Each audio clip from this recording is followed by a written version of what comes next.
Hello, my name is Janine Halloran, and I'm a licensed mental health counselor from Massachusetts.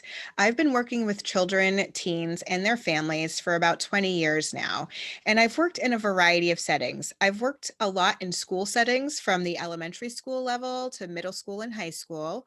I've also worked as a small social skills group leader and a summer program director, and I've also worked in mental health clinics.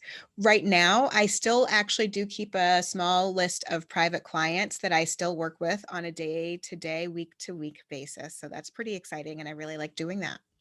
In my clinical work, right from the beginning, I've always been fascinated about coping skills and the different ways that families and kids learn and use coping skills throughout their lives.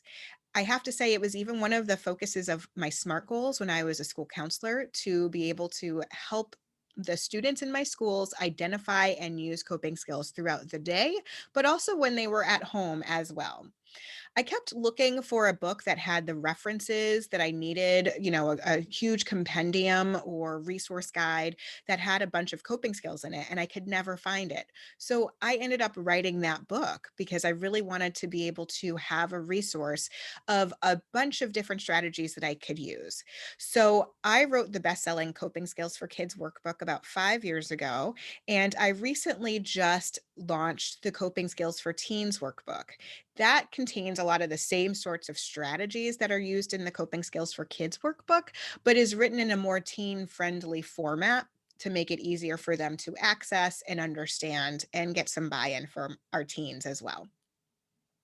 I'm so thrilled to be able to speak for Leading Edge seminars, and I am so excited to share with you some of my favorite tips and strategies to help the children and teens in our lives deal with anxiety and stress. My hope is that you walk away from the seminar with at least one or two strategies that you can think about implementing pretty much right away. I want it to be practical, I want it to be helpful, and I want it to be something that is useful for you that you can use immediately in your practice with your children at home or wherever you're working with kids.